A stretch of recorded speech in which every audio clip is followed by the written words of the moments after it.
Halo semua ya, kembali lagi di Republik Rupiah. Jadi kali ini aku mau sharing mengenai pembelajaran dari poker yang bisa kita ambil dan kita terapkan di ruang kripto. Oke, biar nggak berlama-lama, langsung kita let's go.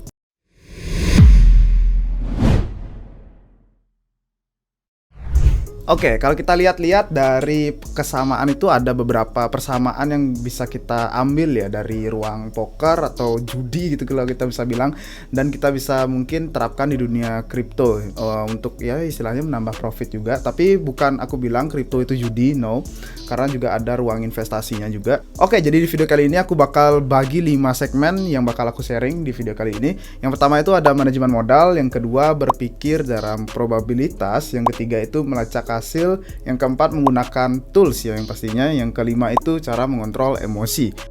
Oke, yang pertama tentang manajemen modal. Oke, contoh let's say aku kasih contoh langsung ya, contoh kasus. Jadi let's say kita punya modal 5 juta gitu kan, kita mau alokasikan di poker gitu kan. Jadi ketika modal 5 juta itu hilang, kita udah ikhlas gitu, karena itu alokasi dana yang kita siap hilang uang tersebut gitu. Jadi kalau itu hilang, kita nggak bakal nambah lagi gitu, karena kita udah berkomitmen di awal. Oke, pertama main aku bakal ngalokasiin 5 juta. Jika uang ini hilang, aku tidak nangis gitu loh, tidak bersedih juga gitu, karena uang ini aku udah anggap nggak ada lah istilahnya gitu. Jadi ketika 5 juta ini habis, kalian nggak apa, tapi ketika 5 juta ini berkembang, kalian jangan juga tambah modal, usahakan putar juga profitnya aja gitu. Nah, tapi kadang-kadang kita bingung kan untuk cara mengalokasikan 5 juta tadi gitu. Apakah kita ketika masuk ke dunia itu, kita langsung all in gitu, biar modalnya berkali lipat gitu, 2 kali lipat langsung gitu kan. Tapi kalau kita lihat, resikonya bakal jauh lebih besar gitu ketika kita all in 5 juta deposit kita, langsung kita all in di salah satu permainan atau di satu ronde permainan. Ketika kalah, udah kita nggak bisa lanjut ke permainan selanjutnya. Nah, ketika menang, oke lah kita dapat profit yang 2 kali lipat gitu kan. Kadang ya emang kita tergiur, pengen cepat-cepat 2 kali lipat, 2 kali lipat, 2 kali lipat. Nah, itulah yang terjadi di dunia poker atau judi gitu kan. Nah, caranya kita gimana sih memanage itu gitu. Mungkin kita main dengan modal awal 5 juta, tapi kita permainannya itu per rondenya itu kita alokasikan mungkin 100.000 atau 200.000 gitu, karena kita bisa bermain lebih lama gitu kan. Istilah kita lebih lama bertahan di medan tempur gitulah kan, agar kita bisa menang gitu. Kalau awal-awal udah kita KO, ya gimana kita mau lanjut untuk mencari modal kita balik lagi gitu lah. Nah, sama juga di ruang kripto. Kalau kita lihat, ketika ada pilihan beberapa koin atau NFT gitu, misalkan ya di dunia kripto kita punya modal 5 juta gitu, kita pengen alokasikan misalnya ke salah satu koin gitu, tapi kita all in juga ke sana. Nah, kalau kita mengenal di dunia investasi itu don't put your egg in one basket gitu kan. Jadi jangan taruh modal kalian semua itu di satu koin atau di satu token atau di satu NFT semuanya gitu kan. Nah, karena potensi risikonya itu besar banget gitu. Kalau koin itu hancur, ya udah modal kita hilang semua. Nah, di sinilah kita pentingnya mengenal diversifikasi gitu. Jadi kalau kita dari 5 juta mungkin kita bagi ya, 5 juta itu mendapatkan 10 aset gitu. Jadi per asetnya itu kita dengan harga 500.000 gitu, misalkan kita baginya seperti itu. Atau mungkin juga kita bisa bagi dengan koin-koin blue chip, alokasinya lebih besar gitu. Dan untuk alokasi token yang kecil-kecil atau yang micin gitu, misalkan kita alokasikan lebih kecil. Contohnya dari 5 juta mungkin 3 juta kita alokasikan untuk koin blue chip gitu. Nah, lagi 2 juta ini kita bebas pilih koin-koin yang berfundamental bagus, dan kita punya keyakinan juga untuk dia terbang lebih tinggi. Istilahnya kita mengandalkan gain capital yang lebih besar gitu. Karena kalau kita lihat dalam project crypto ini, kita sudah tahu dan sudah banyak melihat banyak banget proyek yang tiba-tiba runtuh gitu. Dari pertama di tahun lalu ya, ada Terra dan lain-lain, itu banyak banget. Apalagi kalau kita bilang Terra itu udah besar banget di tahun lalu kan, itu aja bisa runtuh gitu kan. Kalau kita lihat lagi, kalau dari koin micin itu banyak banget, nggak bisa disebutin satu-satu. Nah, itulah gunanya pembagian modal atau diversifikasi teman-teman di ruang kripto. Oke, untuk yang kedua, pembahasannya mengenai berpikir dalam probabilitas gitu. Oke, di ruang kripto kita harus memikirkan 2 hal. Yang pertama itu tentang probabilitas atau sebuah kemungkinan, dan juga tentang peluang. Nah, bicara tentang peluang, kebetulan di Crystal Apps lagi ada campaign menarik buat teman-teman menguji peluang teman-teman untuk mendapatkan hadiah. Langsung aja tonton videonya. Nah, kebetulan Yudik habis ngomongin tentang probabilitas dan kemungkinan. Nah, kali ini ada pesan dari sponsor kita untuk Kristal yang sebenarnya ada hubungannya nih dengan kemungkinan. Mungkin ada beberapa dari kalian yang kalau misalkan sering ngumpul bareng temen, kalian jadi salah satu yang biasanya suka beruntung sendiri atau ada hokinya lebih bagus. Nah, kebetulan nih Kristal lagi mengadakan yang namanya program Guess and Win yang sebenarnya udah beberapa round, tapi sekarang kita lagi ada di round yang ke-11, mungkin menjelang ke-12 kalau pas kalian sedang nonton video ini. Nah, kalau misalkan kita lihat ya, Guess and Win ini adalah tebak-tebakan angka, dimana kalau misalkan kalian punya tiket, terus kalian nebak angka yang benar, itu kalian bisa dapat prize yang lumayan gede banget. Kalau misalkan kita lihat contohnya di sini ya, ini Guess and Win yang sekarang ada total rewardnya sampai $975. Dan kalau misalkan kalian sudah melihat round ini berakhir, nanti reward itu akan dibagikan tergantung sama orang-orang yang bisa menebak tepatnya itu berapa banyak angka. Nah, contohnya seperti ini. Ini merupakan sebuah tiket yang kalau misalkan kita sudah punya, kita submit, itu kita nebak ada 6 digit angka. Nah, setiap masing-masing tebakan itu punya rewardnya beda-beda, persentasenya macam-macam. Kalau misalkan kalian tebak semua digit angkanya benar, kalian dapat $438 dari total yang 975 tadi. Kemudian kalau tebakannya cuman yang pertama atau angka terakhir itu ada 5, kalian dapat $200. Terus kalau misalkan pertama terakhir jumlahnya ada 4, itu $146.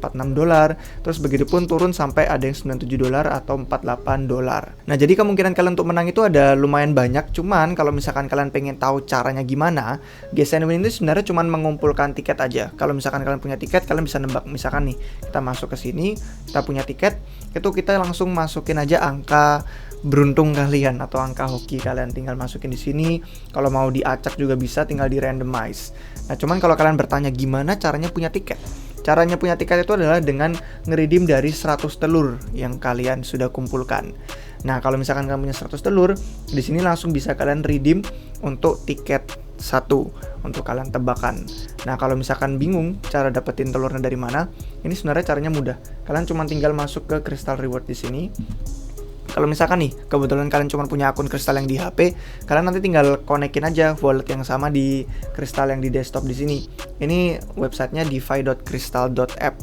Nah, kalau misalkan udah connect wallet, kalian masuk ke bagian Crystal Reward, ada yang namanya misi koleksi telur. Nah, di sini kalian tinggal koleksi telur aja. Cara-caranya tuh macam-macam. Kalau misalkan tiap harian kalian aktif, semakin banyak kalian dapat. Nah, ini misalkan nih, hari ini ada 1, 2, 3, 4, ada 4 event berbeda yang bisa kalian lakukan. Yang pertama ini swap $50. Kalau misalkan kalian udah nge-swap misalkan nih dari ETH ke USDC, atau bahkan kayak dari USDC ke DAI, cuman tuker-tuker stablecoin aja, padahal nggak ada jual beli, tapi cuman tuker-tuker, itu senilai $50 kalian dapat 100 telur. Kalau udah dapat 100 telur, kalian bisa tuker sama 1 tiket. Nah, ini semua rewardnya sama, 100 telur, 100 telur, 100 telur, jadi totalnya ada 400 telur, kalian bisa dapat 4 tiket. Nah, semua tergantung, swap $50, $500, swap 5 kali, swap 10 kali. Ini untuk hariannya. Jadi kalau misalkan kalian udah main hari ini, terus besok kalian main juga untuk ngumpulin telur, kalian bisa mendapatkan jumlah telur juga. Dan nanti udah, kalau misalkan udah dapat telurnya, langsung balik masuk ke Guess and Win, tinggal tukerin ke tiketnya. Kalau udah tukerin ke tiketnya, silakan tebak angkanya. Nanti kalau misalkan kalian menang, kalian bisa dapat jumlah yang tadi itu. Nah, untuk terakhir aja sebelum kita tutup pesan hari ini, itu kalau misalkan kalian ngelihat contohnya ya, untuk hadiah tiket yang bisa dimenangkan, kalian itu harus bisa menebak yang angka depan sama belakangnya. Contohnya nih, kayak tiket menangnya itu 715349. Nah, kalau tebakan kalian nih 715 depannya benar, kalian dapat match 3 prize. Kalau misalkan kalian nebak yang belakangnya benar 4 sama 9, kalian dapat match yang 2 prize. Nah, kalau misalkan contohnya nih 715249, satu-satunya yang beda cuman angka tengahnya, kalian tetap cuman dianggapnya match 3 prize karena yang urutnya cuman 3 depan aja yang beruntun. Tapi kalau di bawah, meskipun nih tengahnya bener 5, 3, 4, ada 3, tetap nggak dapat prize sama sekali karena angka depan sama belakangnya salah. Jadi cuman ngelihat rangkaian dari depan sama dari belakangnya berapa banyak. Kalau lagi beruntung semuanya betul semua, ya udah dapat 45%-nya. Jadi lumayan gede prize poolnya. Silahkan cek lebih lanjut kalau misalkan kalian mau coba mainan, kumpulin telur, dapetin tiket, terus tebak-tebakan di sini. Siapa tahu kalian hoki. Cek link di deskripsi di bawah video ini. Oke, sekarang kita lanjut ke videonya lagi. Oke, kita lanjut ke materi tentang probabilitas. Jadi, simpelnya begini. Kita semua tuh nggak ada yang tahu tentang masa depan gitu. Kita hanya melihat peluang dan sebuah kemungkinan. Oke, mungkin simpelnya begini. Kita semua tahu matahari itu pasti akan terbit di esok hari. Tapi mungkin ada kemungkinan yang sangat kecil, entah 0,001%, kemustahilan itu terjadi. Misalnya matahari nggak terbit di esok hari gitu. Jadi, pasti ada sebuah ruang kemungkinan walaupun itu kecil dalam sebuah peluang gitu. Nah, contoh lainnya itu pernah nggak teman-teman itu baca tentang ramalan cuaca gitu, bisa dibilang besok hujan. Nah, tapi besoknya itu nggak hujan ternyata gitu. Nah, ini tuh disebut dengan ilmu yang tidak pasti, atau istilahnya para ahli meteorologi itu menggunakan pola pikir yang probabilistik. Oke, contoh lainnya aku kasih biar teman-teman makin mengerti dengan cara berpikir probabilistik ya teman-teman. Jadi yang kita sering alami, mungkin aku bakal kasih contoh tentang sepak bola. Nah, ketika tim A ini sangat kuat dan sangat populer gitu kan. Jadi ketika tim A bertanding dengan tim B, di mana tim B ini ya bisa dibilang tidak terlalu populer dan tidak punya track record yang bagus, mempunyai juara banyak gitu contohnya ya. Nah, ketika tim A bertanding dengan tim B, pasti orang-orang tuh udah yakin gitu kan. Pasti bakal tim A nih yang menang gitu. Ya udah kita taruhan ke tim A gitu contohnya. Nah, tapi kalau kita melihat dari sisi probabilistik, ada kemungkinan tim B ini bisa menang gitu walaupun itu kecil peluangnya. Oke, kalau kita kaitkan dengan ruang kripto, apa sih yang harus kita antisipasi dengan pola pikir, peluang dan juga probabilitas ini? Contohnya, ada salah satu koin baru seminggu ini dia udah naik 8 kali lipat atau sampai 10 kali lipat. Dan di semua sosmed itu lagi ngomongin project ini gitu. Pasti dalam diri kita tuh ada rasa FOMO gitu kan. Wah, kita pengen beli biarpun udah naik 10 kali lipat gitu. Karena termakan obrolan yang sangat trending gitu kan. Kita ingin juga terjun di dalam project itu. Tapi yang kalau kita pikir dalam peluang, apakah peluangnya masih sebesar itu karena sudah naik 10 kali lipat di minggu ini. Nah, kemungkinannya pasti ada kemungkinannya bisa naik lagi kan pasti. Nah, di sini kita harus bisa melihat peluang dan juga kemungkinan. Jadi menggunakan persentase dari analisa kita pribadi biar kita nggak kena FOMO. Koin ini sudah naik 8 kali lipat, pasti naik lagi apa gimana ya? Pasti ada kemungkinan juga dia koreksi. Nah, kemungkinan koreksinya itu mungkin lebih besar karena koinnya ini baru habis naik gila-gilaan. Masa sih nggak ada orang TP gitu istilahnya ya. Nah, jadi ilmu ini tuh kita bisa terapkan biar nggak terkena FOMO ketika ada project yang meledak, ada narasi baru, habis itu ada koin, token, project-project yang meledak, naik 10 kali lipat. Nah, kita bisa berpikir tentang probabilitasnya agar tidak terkena FOMO. Itu mungkin sih contoh dari untuk yang bisa kita adopsi di ruang kripto ya. Nah, untuk segmen selanjutnya kita akan membahas tentang melacak hasil. Kenapa sih melacak hasil ini penting gitu kan? Oke, kalau kita di poker, pasti kita bisa tuh melihat hasil kita selama bermain poker gitu, apakah dominan menang ataukah dominan kalah gitu kan. Dan juga bukan hal yang umum seperti itu yang pengen kita lacak, tapi kita bisa juga melacak permainan dari orang lain.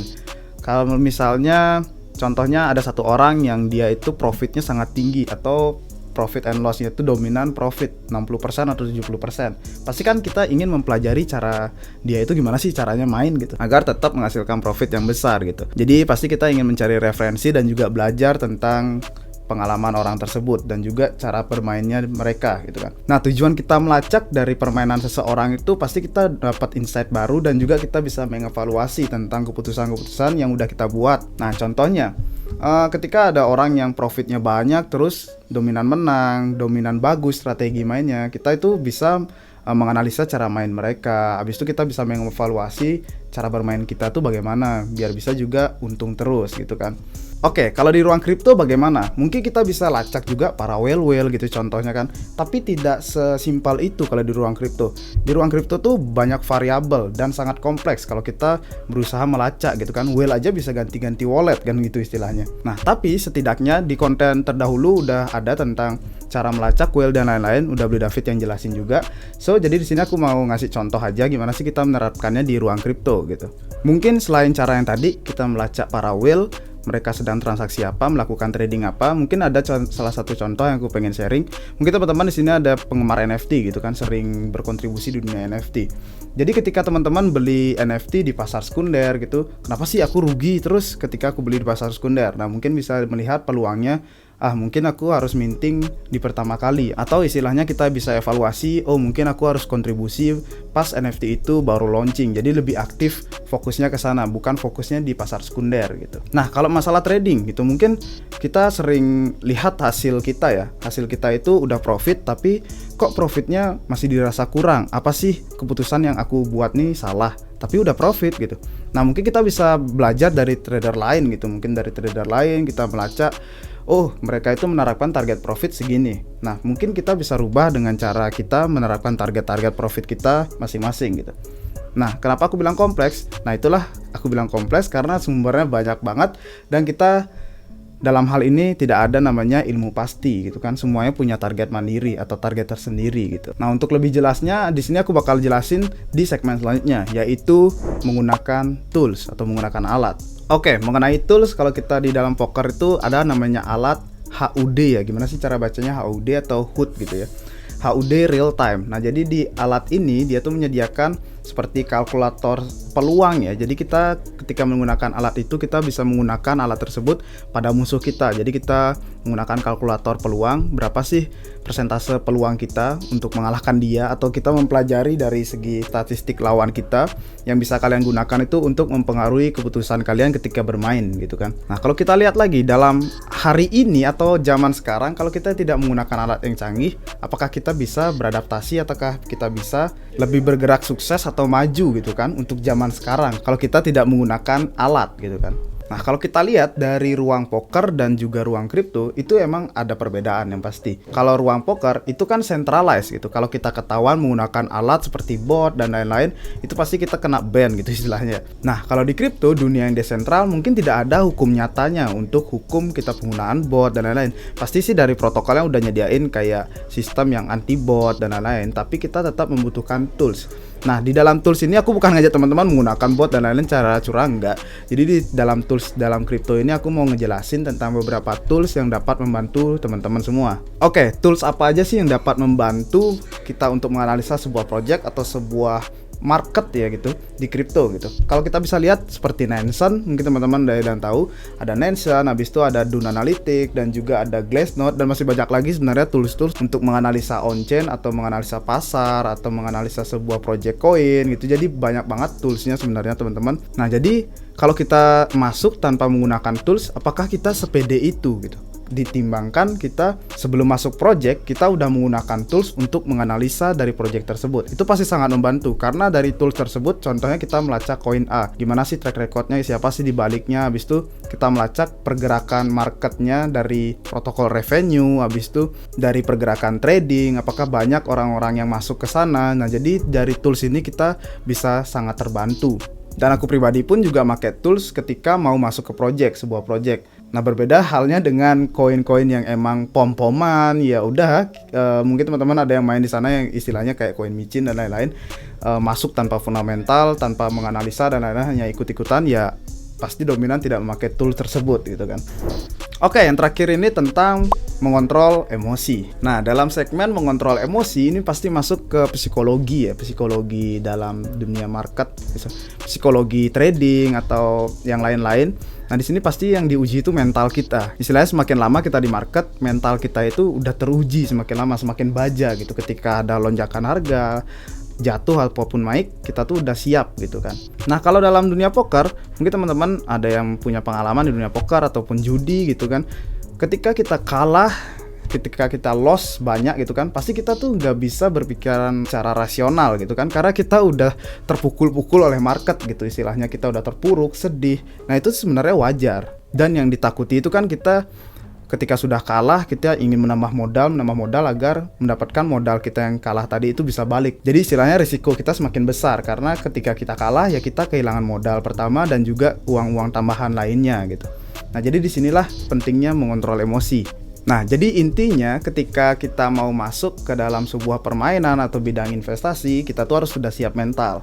Dan kita udah harus menyiapkan faktor manajemen risiko kita sendiri. Ketika kita masuk, kita sudah fix, kita udah komitmen, kita masuk modal sekian, kalau kita kalah tidak akan menambah modal lagi, kalau kita profit, kita udah tentukan target profit berapa yang kita bakal kita ambil. Ketika pasar itu udah bull run atau naik-naik, kita udah TP tapi marketnya masih naik lagi, ya udah kita ikhlas, yang penting kita udah TP. Nah ketika lagi turun kita mau cut loss atau kita punya strategi nambah lagi muatan, nah itu teman-teman sendiri yang punya strateginya. Jadi strategi cara mengontrol emosi itu sangat penting di dunia investasi, market finansial apapun itu. Ketika marketnya baru turun, mungkin teman-teman udah ada yang tegang, wah langsung cut loss gitu, nggak mau masuk pasar lagi, trauma gitu. Udah minus 20%, trauma, nggak mau masuk lagi. Ketika udah naik, ya udah kita ketinggalan kereta lagi.